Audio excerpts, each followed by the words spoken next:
We're here today with Joel Harris. Joel, thanks for being with us. Yep, thank you. Joel is co-founder and CEO of GenVax Technologies, a startup animal vaccine company located here in Ames, Iowa. GenVax is developing the next generation of messenger RNA and nanoparticle vaccines, and we'll get a little bit into what that is.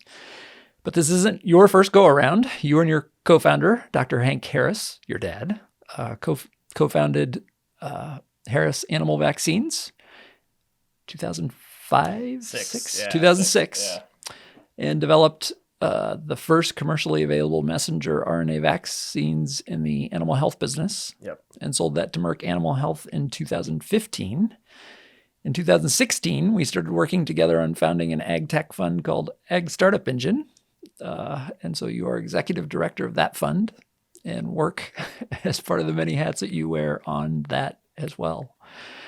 So we're doing this episode as part of a series inspired by Henry Ford. And just for our listeners to try to connect what probably are some strange dots, Henry Ford embodies, related to the entrepreneur's ethic, the ethic work or solve hard problems.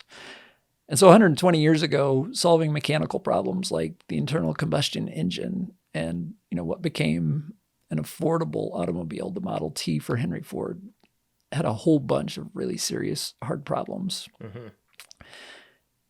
But I find biology compared to mechanical problems, things we can't even see, mm-hmm. much more difficult problems. And certainly the process of building a biotech company, multiple biotech companies, kind of the same thing insofar as I think of it, solving lots of hard problems. But maybe just a little bit of background. You have your degree in economics from the University of Iowa. But give us a little bit of background on your work in animal health and kind of your history, first with Harris Vaccines and now with GenVax. Yeah, no, it's, I really didn't even want to be in animal health, actually. So both my parents are PhDs and DVM, so they have their veterinary medical degree. My father and my mother, Dr. Isabel Harris, actually worked on another startup in the 80s called Noble Labs, which was then bought by Boehringer Ingelheim. So by the time Harris Vaccines came along, this was the second startup my father had done. And I was at the University of Iowa. He had started this company around my freshman year of college, and I'd helped him with different projects here or there, but I wasn't really in the know on what exactly he was up to. And then on one of these fatherly visits to Iowa City, we met at a Starbucks, and he pulled out a bunch of graphs and Excel sheets and was excited about this progress he was making. And I had to stop him and be like, why does anybody care about this? Like, why are, I don't understand. And he kind of stopped and looked at me and he said, well, a lot of the swine vaccines on the market at the time are using 30 to 40-year-old technology, and they're kind of, pennies on the dollar and commodity price. And it just really struck me, being 21 and really naive, being like, well, nobody uses 40-year-old technology for anything. Like, this is crazy. And I graduated and I started with the company full time. We raised a lot more money. We sold product for a while. We got regulatory approval. Your engineering point is interesting because I don't have the certification, but I went through Lean Six Sigma training at one point as we scaled up manufacturing, and a lot of the headbutting I had with those concepts was that it's biology. Like, there is no waste and rework. Like, if the cells don't grow, if you look at them funny, they don't grow. So it's it's not necessarily totally comparable. So and the hard problem we were trying to solve was these new and emerging diseases that keep coming, every couple of years and wiping out vast populations of the animals that go into our food supply chain. We just had another outbreak in turkeys in Iowa confirmed for avian influenza. And so that's the hard problem we wanted to solve and use a new technology that never been used in the industry before. And that's what we worked on. And so most vaccines, well, I just got last week my flu vaccine. And so correct me where I'm wrong in thinking about this. But, I think every winter they look at what they predict will be significant strains of flu based upon what's happening in other parts of the world, maybe a little bit of what's happening in this part of the world. And so they have to develop months ahead of time kind of their guesses over which flu viruses will be circulating. And then I got my shot, and there are a couple major strains of the virus that they're guessing that they get. And I hope they're right. But if they're not, my odds of getting the flu are much higher. Yeah, I don't think they've ever been right, actually. I think, in the best years, there may be 60% correlated, and on the worst ones, it's less than 30. But you're right. They at the end of the year, they'll start looking at the strain diversity. And then I think by February, they have to make a decision to vaccinate that fall. And they do this because a lot of especially human influenza vaccines are made with this egg production method. So they're inoculating eggs because they're great bioreactors in terms of efficiency and cost, but it takes a long time. And influenza is an RNA virus that mutates and evolves rapidly, and they talk about shifting and drifting. It also reassorts in different animal populations, especially birds and pigs. So the likelihood that the flu that's present today will be around next year is pretty unlikely. It'll have evolved significantly since then. What I think we all learned now from COVID, but was kind of mind-blowing in 2012, was that we had a mRNA platform where we could, once we had the sequence of influenza identified, we could have a vaccine back on the farm in 4 weeks, which just blew everybody else out of the water in terms of time. And that's what we commercialized, is that kind of process. And that's what Moderna then proved that they could do for COVID about almost 8 years later. So new and novel coronavirus, but they could track that thing and develop a vaccine based on the mRNA technology that would go after it and do it quickly. And it's all, synthetic biology and molecular biology techniques that actually have been around for 20 or 30 years. But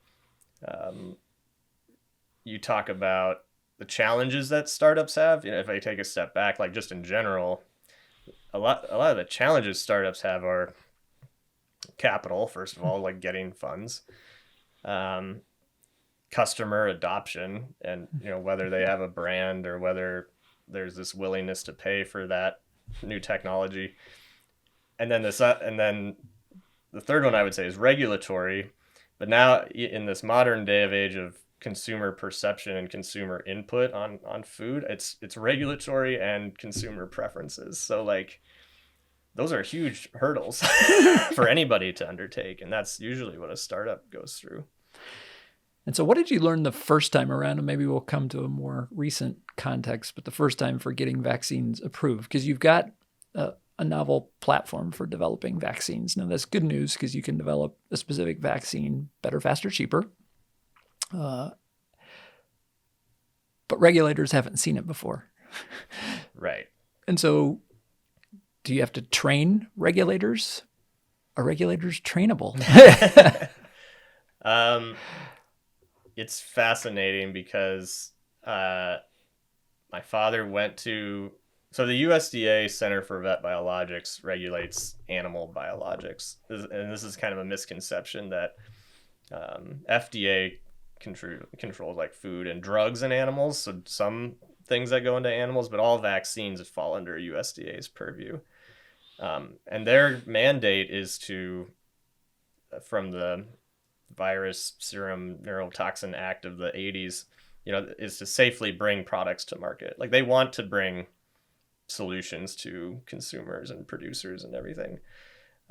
But they're regulators and bureaucrats. And when we went to them in the mid 2000s, what we were proposing didn't fit into any boxes or pathways that they had to regulate this. I mean, again, this is prior to any mRNA vaccine being approved in humans or in animals. So So they turned us down twice. The second time, they wrote us a formal letter stating that what we were proposing was impossible, which I think my father framed. And then, From a technical perspective, yeah, or biological, but I guess well, both. technical is Both, you know, I mean, biological. what we were proposing was that, so instead of isolating a virus from a farm, growing it in a fermentator and inactivating it in some way, what we were saying is that all we need is the genetic sequence. Like, we don't even need the live virus. Just send us the A, T, C's, and G's in the correct order, and we'll start making the vaccine. And that was just over their head in terms of that a vet or a producer could send me an email and I could start making a vaccine based on that PDF, is basically what we were doing. Mm-hmm. So I think what I learned from the first time, we were incredibly, naive about the regulatory efforts. I think we were also naive that we thought that big pharma, animal pharma, would jump on a new platform, as in the way that we were developing it. I mean, a lot of times, what I just mentioned, I mean, that was the feedback from potential acquirers or investors was, well, the regulators will never improve it. It's going to be too costly to make, and no one's going to buy it. There's not a market for this. And we had to prove it wrong. So if somebody's going to do it, it'll be a big company that has the budget to do it. Yeah. So then but they won't even start the project. They won't even start it, or it'll take 20 years, and internal politics will kill it because, hey, we just built a $50 million production facility for a 40-year-old technology. Like, why would we invest in obsoleting that? Yeah. Why cannibalize the products and stuff that are, 95 plus gross margin and whatever, right? Mm-hmm. So we pivoted from an R&D company to, okay, we're going to manufacture and sell this stuff ourselves and de-risk it, to the point that it was interesting for Merck and a few other suitors to then buy the company. Mm-hmm. But you asked about the rate. So yeah, you do have to train the regulators, and it's data, it's getting state and federal stakeholders that have an interest in bringing novel technology and change to put pressure on the regulators. And I would actually say today versus 10 years ago, USDA is way more accepting of innovative technologies than they were 15 years ago. I think there's been this monumental shift because the groundwork we laid for new regulations and, just the mentality. There's still challenges and there's still things that aren't perfect, but we've definitely come a long way to bring new technology. And then I think the general environment and global awareness of what mRNA can do is also helped, like, the Europeans and other countries say, okay, we can accept this type of technology. Mm-hmm. And maybe for our listeners, just to step back, again, we can all understand a little bit about the impact of pandemics from a human perspective because of COVID. But for those that aren't familiar with the animal industry, and I'll tell a story, and we had intersected a little bit on a project that you were kind enough to sponsor for students here at Iowa State University in the 2015-ish era. But we had students on another project doing a development project for Rembrandt Foods, a large egg producer, so laying hens in northwest Iowa. And the student job for that project was to look at the feasibility of having an alternative site for chickens and egg production in Brazil. And so doing an economic comparison, but thinking a little bit about biological diversity and biological risk and that sort of thing. The day in 2015, I believe, that the students presented, Rembrandt Foods had an outbreak of avian influenza that you mentioned earlier, Joel, at their facility that had millions of laying hens at the same place. And essentially when that happens, high pathogen avian flu, all the birds are going to die and they have to be euthanized. And why Rembrandt still had our students present that day, I don't know. But it was like walking in I don't know what an analogy is, and I don't want to be completely grim, but it was a grim day. But it's like walking into a place where you don't know what's happening, but somebody's died. Mm-hmm. And so there's this just pall that hangs over the whole place. And I have students presenting that maybe you want to think about diversifying your location because of things like avian flu. But you were working closely with Rembrandt Foods and others on mRNA vaccines for avian high pathogen avian influenzas at that time. So could you zoom us back to that time and like some of your work, both using some of those companies that were pleading for a potential solution to this really big problem that just was completely devastating to their business? Yeah, and so the way we laid the groundwork for that, I mentioned that influenza is it crosses between humans, birds, and pigs. In 2009, the pandemic H1N1 or the swine flu that killed, I think, 2 women in Mexico, started to sound alarm bells off that this was the pandemic that was going to be the big deal. So very quickly, we made a swine vaccine for that H1N1 virus. And we started the process to get regulatory approval for it. Now, what had happened there is it kind of snuffed out. It ended up not being a big problem in terms of death and human death or pig death, really. I mean, there's a variant of it that I think is still present in the swine population, but it's not that big a deal.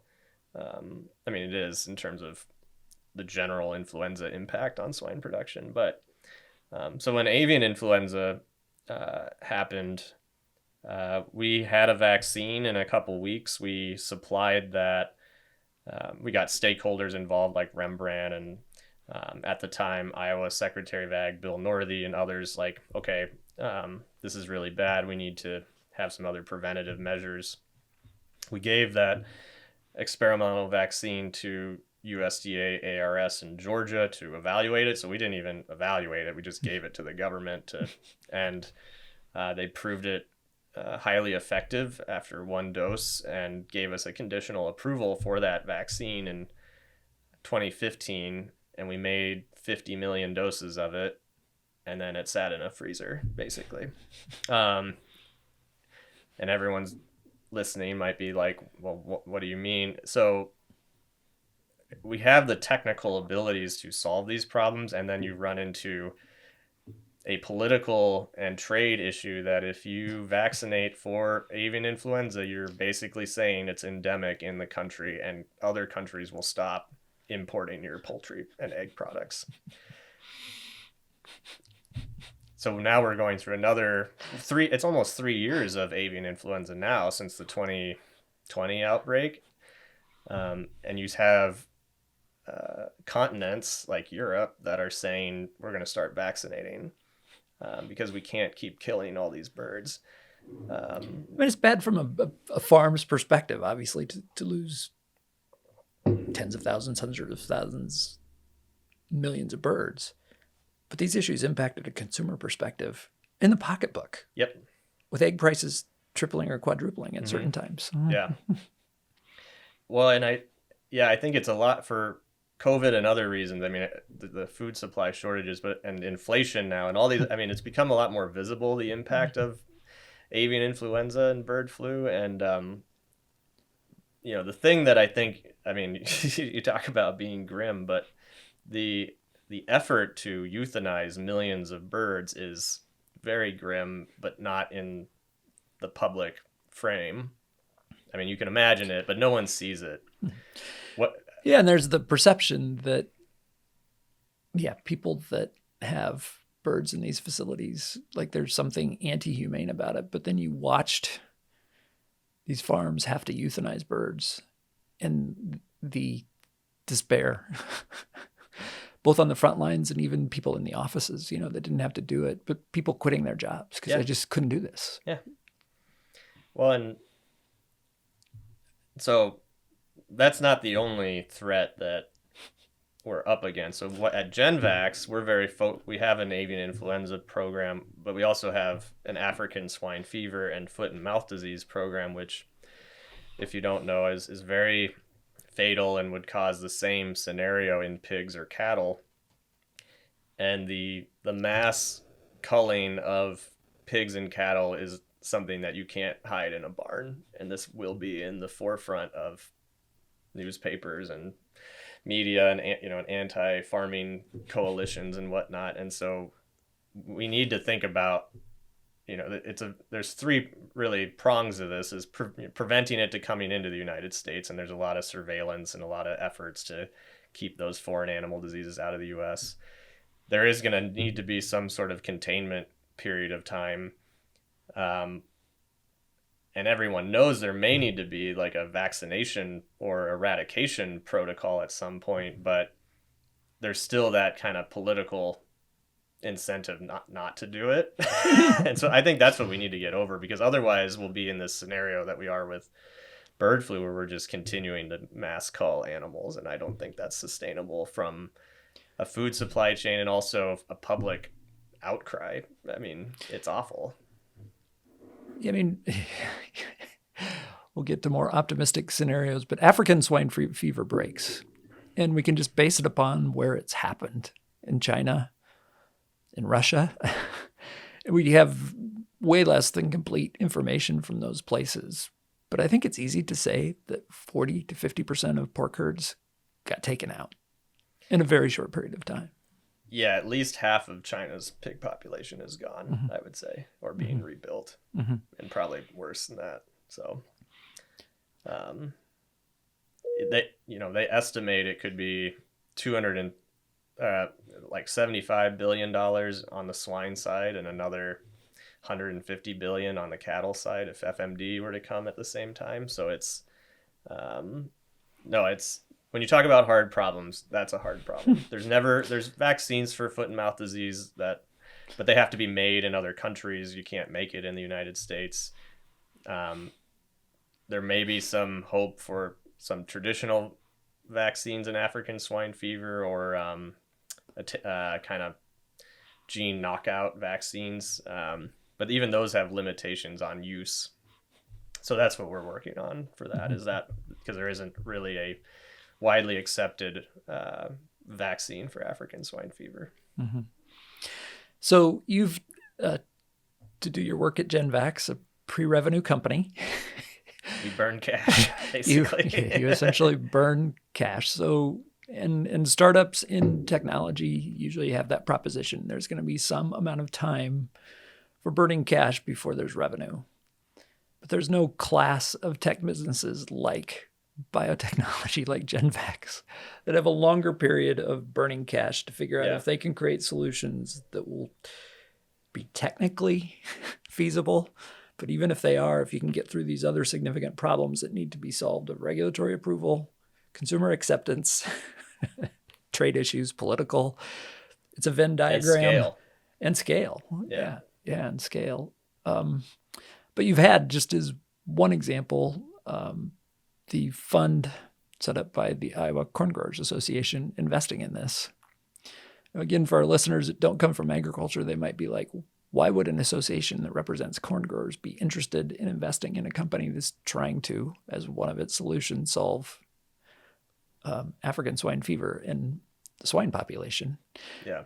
Well, the swine industry accounts for a very big percentage of the corn that we produce that's consumed as feed. Yeah. So talk a little bit about kind of your effort to raise risk capital to invest in GenVax, some of the motivations, and how you have to get buy-in at this, risky investment, but trying to solve a really significant problem too. Yeah, and I can also tie it to your earlier question about what did I learn from Harris Vaccines. So at Harris Vaccines, we did a friends and family round, raised money, and then we did bring in institutional capital in what I would call the Series A level. And this is something I share with a lot of our portfolio companies at Ag Startup Engine. But I think looking back on it, we took that money way too early, before we really knew what we were and what we had as a technology or what we wanted to build. And so that really limited us from a growth perspective and being able to raise subsequent capital down the road.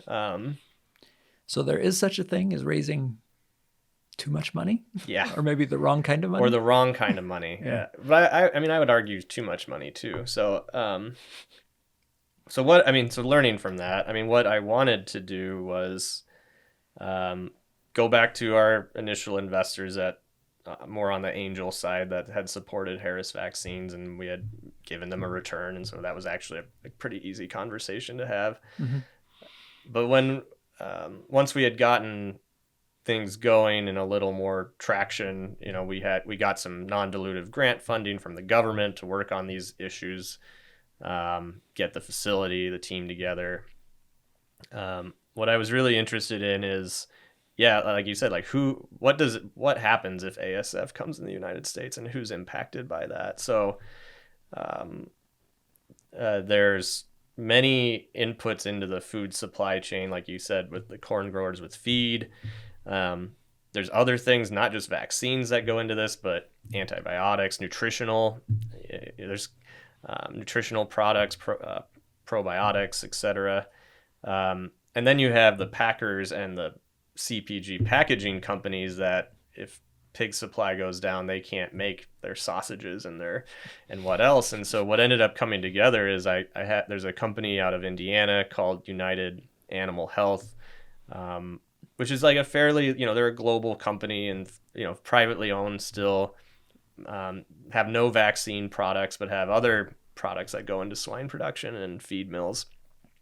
But on their website, they say they're very concerned and support efforts to prevent African swine fever because it would wipe out a lot of their income from their other products. Same thing with Iowa corn growers.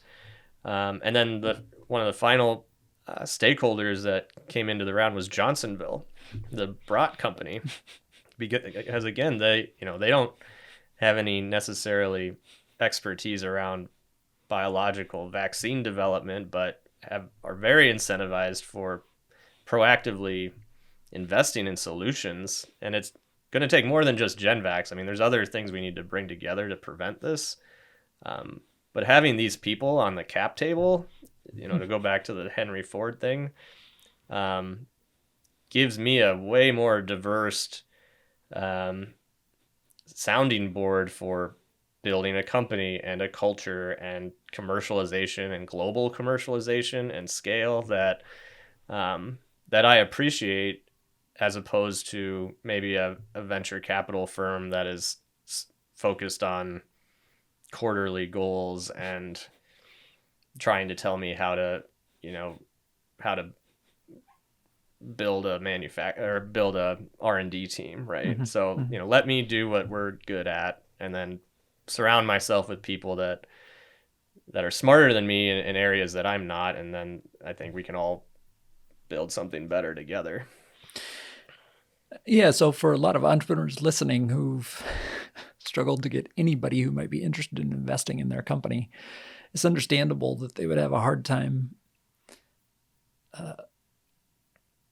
being able to identify with an entrepreneur like you, who now you're a more experienced entrepreneur, and this is your second rodeo, and you have a lot of experience and a lot of credibility in going to them, but saying to investors that have said, we want in on GenVax, and you have said no, or at least said not now, maybe is the more appropriate answer. But I do think that's a good flashback to the case study that I did on Henry Ford, and that he had this thing called the Henry Ford Company, of which he was a 1/6 owner. Part of his problem was the 1/6 part of it, but part of it was that the investors wanted him to create a luxury automobile because they were rich people, and they were saying, build a car for rich people. And there was a market for that. Ultimately, that brand became Cadillac, but Henry Ford did not want to build Cadillacs. Yeah. He wanted to build something else. So, you had to go to your investors and be like, we've got this technology, and we want to build it to be a solution for things like African swine fever. And there's going to be timelines, there's going to be technical hurdles and all of that. And are you the right kind of investor for being involved? How do you qualify investors? You're talking about timelines and being a stakeholder who has skin in the game, I mean, Mhm. quite literally, and financial interest in this being a success. Yeah, I mean, I am probably super unique in the sense that so after selling to Merck and I mean going through that entire process was very eye opening and like an MBA on its own, you know, or crash course, um, and then going into Ag Startup Engine where we're on the other side of the table writing checks into companies, doing that for almost 5 or 6 years before starting GenVax, like, and I'd started to, you know, build relationships with angel investors, family offices, venture capital funds, private equity groups. And I think, I mean, I don't think I'm lifting the curtain too much, but I mean, a lot of this is very like they have their thesis, they have their check boxes. If you don't fit in that initial screening, like just don't waste your time. And so I think knowing the processes for investors on how they evaluate opportunities um, and you have to understand that. I mean, it's not a personal negative on you, the entrepreneur. I mean, I worked with a group that on average looked at 1,000 deals a year, so 3 deals a day. Like it's a grind on the investor side sometimes. So um, you got to do your own due diligence even before you have those conversations, and there'd be, and this is kind of my kind of, I think, personality though, but I mean, maybe I shouldn't say this. I mean, I honestly Then didn't. definitely say it. Yeah, I didn't think I did that well the first pitch to Johnsonville or Iowa Corn. You know, I didn't think that they would really do it initially, and then I got the call back and more conversations and more due diligence and that they are really concerned about this and want to support it and but I think that's like I'm not overselling the monumental thing we're trying to do. Like, and also just because I did this before does not guarantee a future success. I was going to say there's the credibility you bring, but there's also the deep knowledge that just because you did it at Harris Vaccines doesn't mean Yeah. It certainly doesn't mean it's going to work the same way. Yeah, and now we have this existential anti-vaxxer on the animal side mentality that we did not have 10 years ago. I mean, this to me is the most shocking thing that we need to add to the list of challenges for startups in any industry is that it's not competition to sell a substitute product to somebody. It's just a group of individuals that do not want your product to exist. I mean, I don't know. There's not a lot of things you can point to and say that, except maybe GMO crops and some other things. Yeah, and I'll just say, yeah, maybe a couple things personally for our listeners. I mean, well, maybe some context. First, I think mandating things to Americans is just a bad idea in almost all circumstances. Sometimes it has to be done, but like you do that and there's going to be pushback. And I think we're dealing with some of the blowback on that. And I don't like where that comes from, but I get it. But I hate especially. So when I got the Pfizer, Moderna, I just thought it was cool. Number one, that it existed. But number two, I had enough understanding having learned about it through Harris Vaccines and being a colleague of yours. It's just like, hey, I know some of the pioneering entrepreneurs that on the animal health side, at the same time it was being pioneered on the human side by companies like Moderna. And now it's a solution for me personally. But I think vaccines, so this goes way back and I'm old, I suppose, but my dad had a cousin who in the 1950s got polio. Mm-hmm. And she lived, but was in a wheelchair for the rest of her life. And so some people, if they're history buffs, might remember that we had a president named Franklin Delano Roosevelt that in his 30s or 40s got it and was confined to a wheelchair for the most part for the rest of his life. And they hid that from the public. Yeah, and they hid it from the public. Yeah. It was like a shaming thing. my mother-in-law had a sister who got it in the 1950s as well, but she died, Mary Louise. And Patty's grandmother had a picture of her and would talk about her, but Patty also knew the stories of her watching her, I believe, age 12, watching her daughter die of polio. And the 1950s for a lot of people might be a long ways away, and I wasn't born until the 1960s, but still, that's not that long ago. Mm-hmm. And so I was essentially among the first generation that got the polio vaccine, mm-hmm. but could have my parents and grandparents and others around the community talk about knowing people that either were in wheelchairs, and I met those people, or people that died of it. And so vaccines are a real miracle. But yeah, how do you now think about the blowback that comes and the essentially political complications that it creates for approval when you have people associating messenger RNA solutions with something that's bad? Yeah, I mean, again, it's been a journey because 10 years ago, I couldn't get anybody to really understand what mRNA was. That we would try to do a press release or something, and the media would really dumb it down, and it wouldn't be accurate, and so I'd push back on that. And so that's been interesting so on the one hand, when we started GenVax, I was like, oh, okay, there's a little more public knowledge about it. It's on CNN constantly or wherever.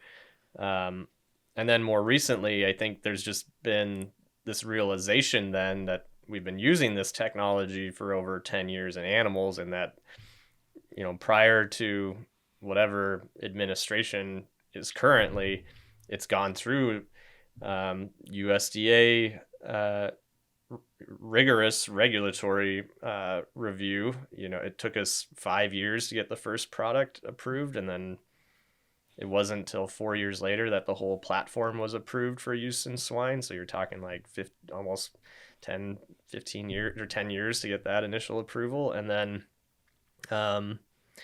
part of that was there was a finding of no significant impact. That's part of NEPA. There was a comment period for the public to raise concerns, and but then we also have subsequently put it in millions of animals, and the safety is there, and we continue to demonstrate safety. And Merck is on the front line of some of this controversy because they're the only company selling a product like this because they bought Harris vaccines. And so then I guess my thought process on it is that we have lots of data. Safety is there. It's been in use for a long time in animals. I think on the human side, this technology has been around for 20 to 30 years, but it took an incident like COVID for us to realize we needed new solutions. And I think that's the part of it, is that we're still learning the long-term effects of coronavirus, and we're going to continue to learn the long-term effects of first-generation vaccines for it, but we're improving upon it. I mean, to give some perspective, we have about a couple years of knowledge for coronavirus, and we have over 100 years of knowledge for influenza. So it's not, they're not the same, and it's, and we just got to keep communicating and listening to each other. And then, yeah, I mean, I think it's just proving again through data that this is worthwhile, that we need more than one solution in the toolbox to combat these things. Yeah. So it's been a few years ago, but when CRISPR-Cas9 gene editing essentially was new, we had students here at Iowa State University do a consumer study of consumer perceptions. Because we've had the experience in agriculture of molecular transformation that came to be called genetically modified organisms, GMOs. Who's in charge of that naming mechanism? I'm still looking for them. Terrible idea. But a lot of public perception problems, to say the very least. But what the students found in that study was that there was generally positive consumer perceptions around gene editing, even if certainly not understanding, and certainly I'm in that boat as well. But I hope messenger RNA, the nanoparticle technology, that's a new part of what you're doing compared to what you did the first time around. I think there's some chance because there's parts of the technology that will be used to solve human health problems. Mm-hmm. And people can realize that, this is technology that can solve things that have never been solved before. Yeah, and I mean, I would even their Genus or Pig Improvement Company (PIC), they're on their way to commercializing a pig that is disease resistant against a really nasty disease called PRRS, reproductive respiratory syndrome virus, or PRRS. So it's basically a pig that has I don't know all the details about it off the top of my head, but effectively they've made a disease resistant gene line, right? That's not the only thing you can do, though. I mean, there's the potential applications for GMO animals that are just more like vaccine ready, like that they could just build a stronger immune response when you need to, or something like that. But yeah, I totally agree. I mean, I think there's so much that can come out of this. Some of the things that I think would be easy for listeners and consumers to agree upon is that some of this advances in technology is eliminating animal inputs into vaccines that is typically used for these traditional products. I mentioned, we were using chicken eggs to make the flu vaccine. Well, eggs are getting more expensive. They're also part of the food chain. Like, why are we doing that, right? Or safety testing in animals before we release a vaccine into the public. There's lots of startups that are, making organoids or, mimicking cellular structure in the lab to do the safety testing or throughput that then we don't have to sacrifice animals to do. I mean, these are things that mRNA and other technologies are allowing us to do because of synthetic biology. So again, it's like to focus so much on the controversy or the negative and not to see, a world where we're solving these things that, again, are kind of behind the curtain, but that are really important to people. Well, another former, a friend of mine, Alex Haig, who's an entrepreneur in Northwest Iowa and listens to this podcast. So hello, Alex. Has an eye condition, and I'm not going to remember it, so I won't even try to say it, as does his father. It's something that he's inherited. But essentially, his father is at a further stage than him. But without some treatment that does not exist to this day, they will be blind. Yeah.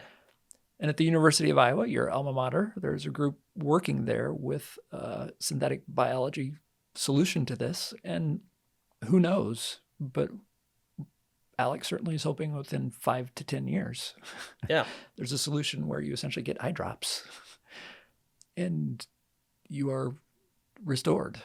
And, nobody's cured blindness in more than 2,000 years. Yeah.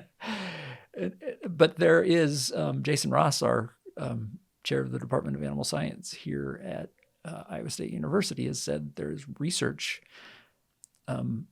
for that eye condition that's also taking place on swine to help accelerate that research. So these synergies between animal health and human health and solution to health problems, again, a really optimistic part of the story, I think. Yeah. I can't say who, but I mean, we work with other universities outside of Iowa State that don't have access to pig facilities because they do a lot of their research in mice. And I think, this is kind of going into the weeds, but I think there's more of a common understanding in the scientific community that just because you got mice data doesn't mean it's going to work in people. But the pig is actually a pretty great model for humans. We're much closer biologically. Yeah, we're roughly mice. The same size. A lot of our organs are the same size, and there's work on xenotransplantation for different organs into people, and so it even the dermis or the skin is a lot more for things like microneedle application or, patches and stuff like that. So we work with other universities that don't have access to swine facilities to collaborate on certain things like this, just because there's such a disconnect between what's going on major tech campuses and the access to real world problems, right? Mm-hmm, So that's been fun. Mm-hmm. So I asked you to consider, I've been with entrepreneurs that I have on the podcast, asking them to dive into 3 decisions, 1 practical. Yeah, these are hard. Yeah, okay. We'll see if we can come up with them. 1 kind of value-based or principled, and the other one weird or whimsical. So maybe we'll start with the practical. Can you think back to a practical decision that you've made that was tough, but we can do a little bit of a dive on that decision? It's either, would you replace like practical for responsible? Is that kind of like, yeah. So, there were 2 instances at Harris Vaccines where we had to lay off people because we were running out of cash. Literally maybe 2 to 3 weeks of cash. And I think,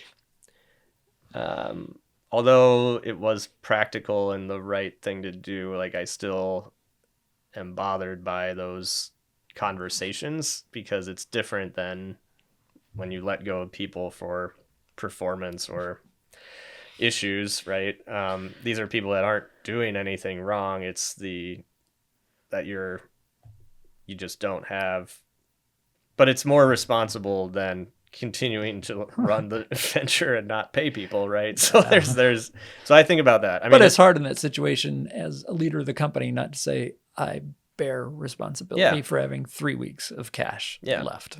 Yeah.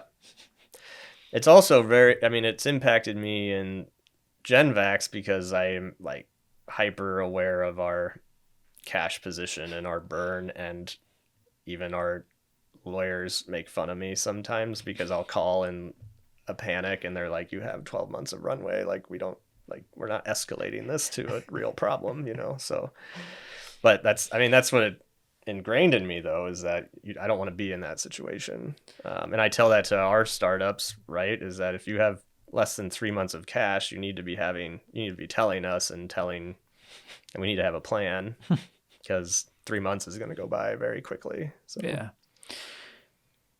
And the human toll of it. So I remember at my first company, eMarkets, walking into a holiday party that we had. So I don't know, we were up to, let's say, 35 or 40 people working at the company. Mm-hmm. Everybody brings a significant other, or most people do. So we've got close to 100 people in the room.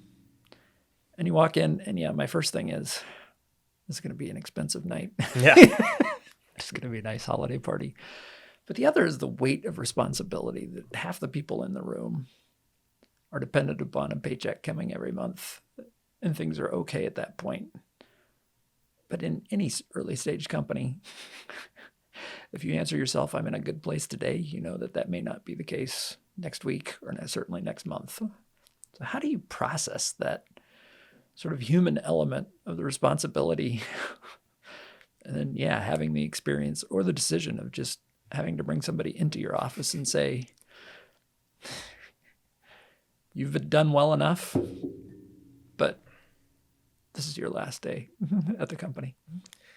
I don't know. We're going to revisit this therapy session. Well, and fortunately I haven't had to do it in a long time. Yeah, but I do. I remember the 2 times that we did it, and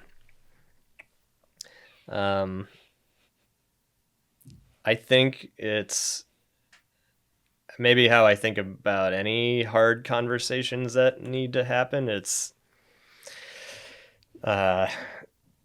directness and not sugarcoating it, because you're not saving their feelings, you're saving yourself, right? And then the patience and the empathy for them to process it, and then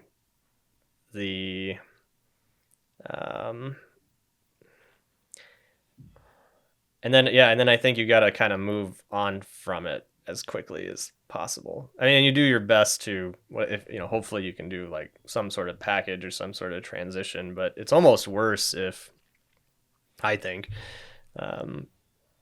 at one point we tried it where we gave people like 30 days notice, and then that just created like a horrible working situation where everyone just knows they're leaving in 30 days. So then we quickly realized that was wrong. And my experience is the same. When you tell somebody they're going to be out of the company, that might as well be their last day. Yeah, right. Hopefully so you can have a little bit of severance or something. Yeah, but just get them out. Like even people that resign, we kind of have them at, like, it's nice that they give 2 weeks, but I try to get them out as quickly as possible. Might as well. Yeah.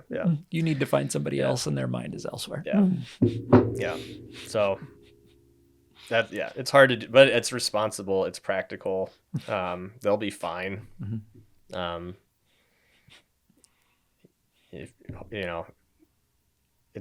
I think that the headlines you see when Microsoft or Facebook or whoever does it and it's thousands of people, like, I actually like those headlines because I'm like, startups now have access to really good talent. So frees so up some talent. It can be a possible positive thing too if you look at it. So. Some talent, sure. Yeah. Well, what about a principled decision? Something where you had to bring some values to it, a sense of kind of right and wrong, trying to do the right thing.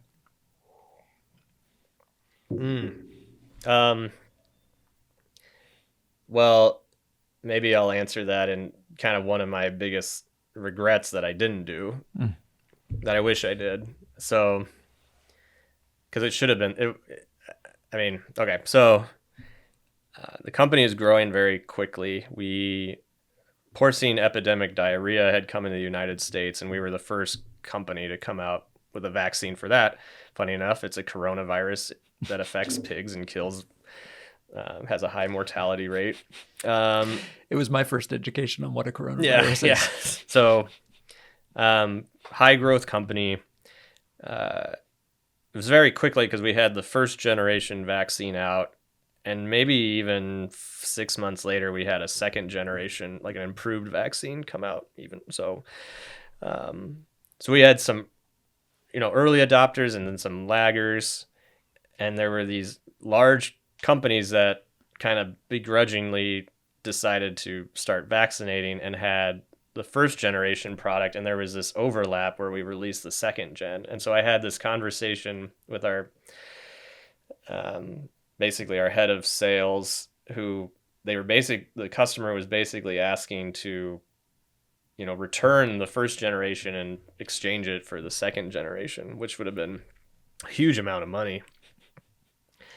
And my head of sales tried to talk me out of it, but I was just like, no, because I was like, we need the money. We're still growing. Like, it's like, if they want the new stuff, they need to buy it, and they did begrudgingly. And I really think it ruined my relationship with that executive in that company. And that's like a long lasting thing. And I do really regret it now, because I should be more of like what I was earlier in this startup phase, which was like, do whatever you can for the customer. And that's the thing. But I think maybe it was like an ego thing, or things were happening so fast. And these were things that, we were selling out constantly. So I was like, why should I prioritize this for someone who's going to pay me? Yeah. I've got other customers that will buy. Yeah.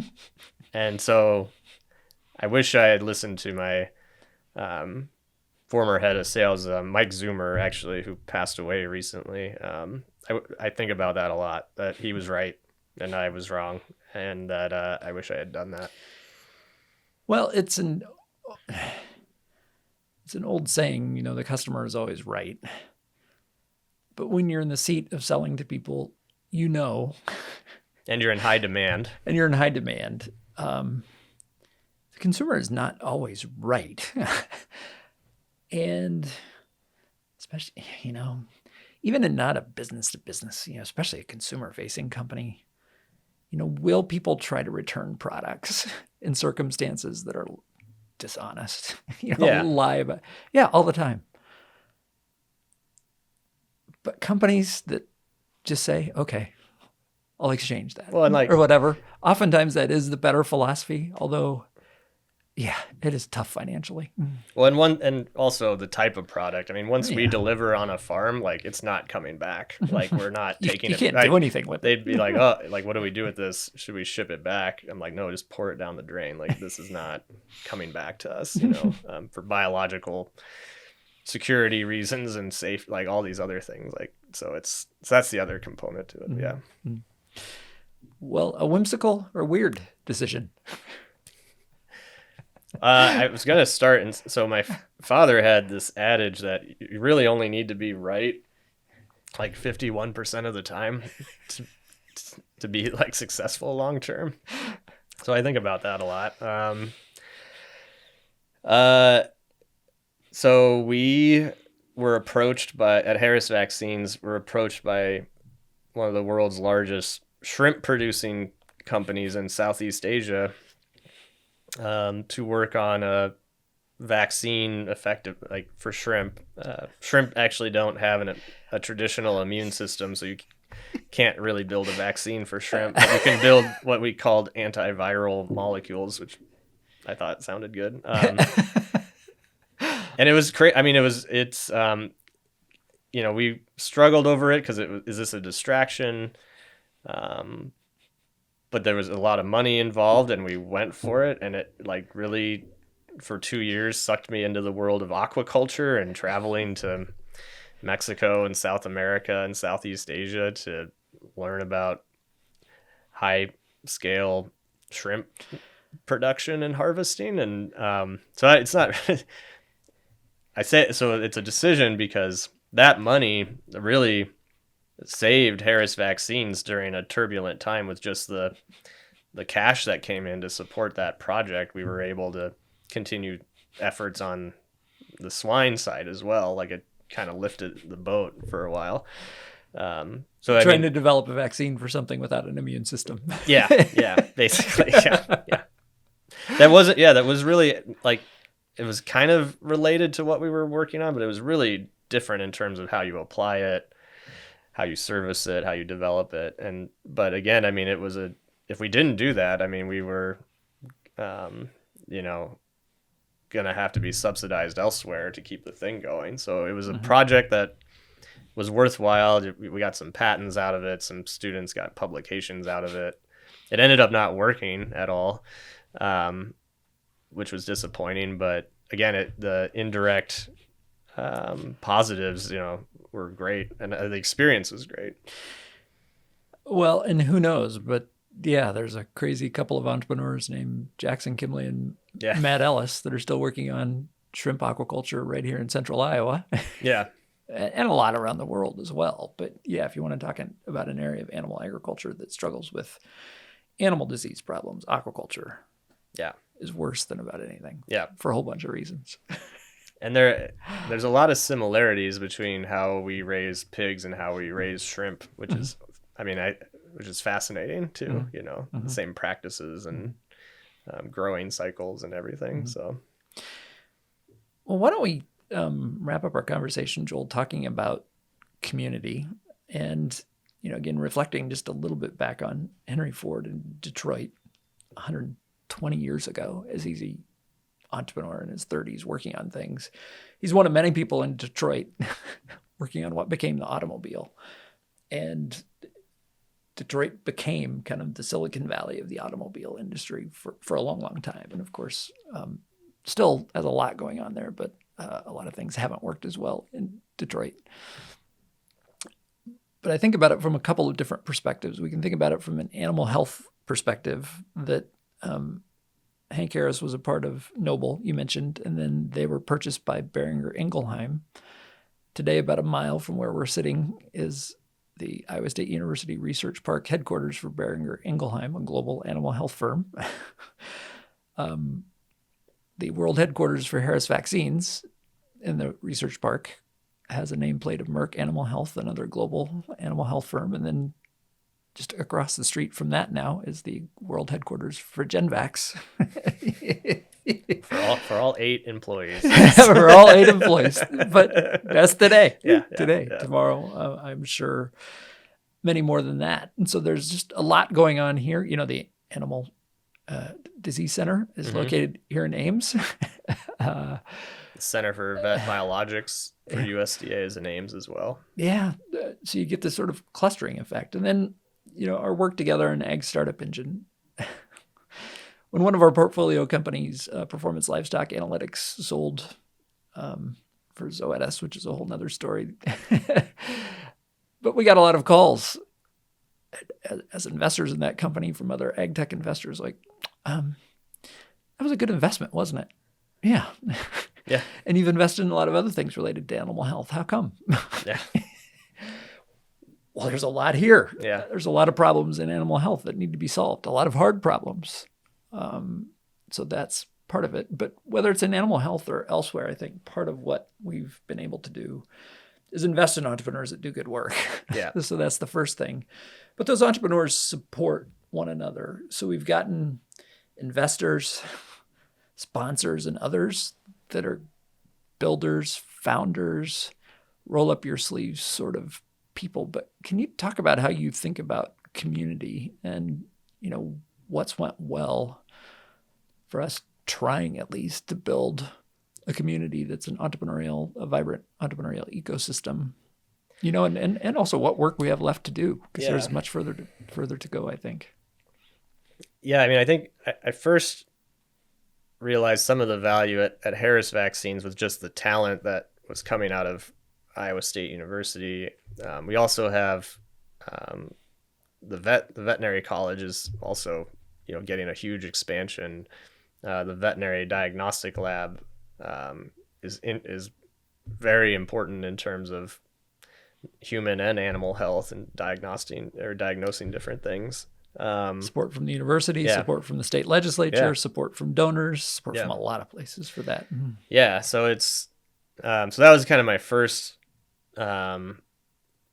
understanding of it, and then the startups that then were around us, when good or bad, whether if a startup ended up going under, that released a lot of talent for Harris Vaccines that we could pick up on, or vice versa. I mean, so I started to get kind of familiar with that from a founder perspective. And then when we were thinking about Ag Startup Engine, it was like,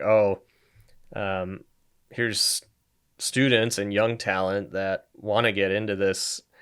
And then how do you navigate the incubators, the accelerators, the venture studios, these bad angel investors, or ones, ones or lawyers that want to provide free legal services in exchange for equity in your company. Like, there's a lot of landmines out there.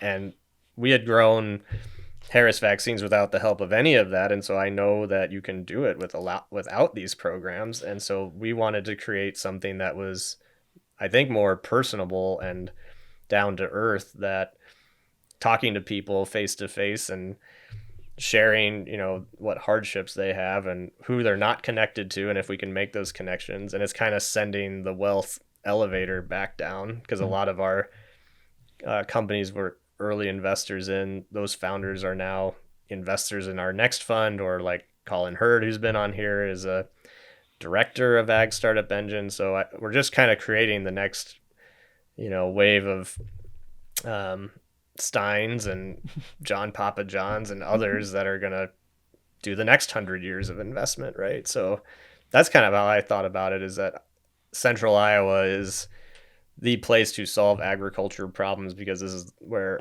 all of agriculture kind of comes together.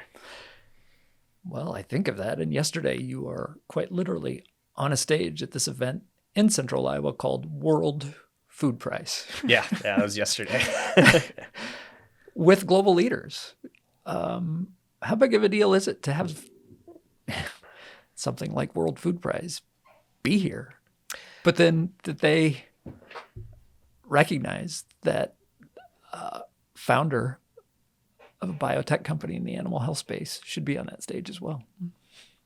Yeah, I am grateful for being asked for that. It's the first time I participated in that event, so it was a good, really eye-opening to see just how everything, all these other countries and stakeholders coming to Des Moines. every year to talk about this. And yeah, I mean, we had kind of our panel had the full spectrum on how you harness innovation as a change maker from the ideation stage or early investment stage that Ag Startup Engine is in, all the way to either growth stage companies or growth venture capital, and then finally to big ag, either acquiring it or scaling it, right? So the full life cycle of that.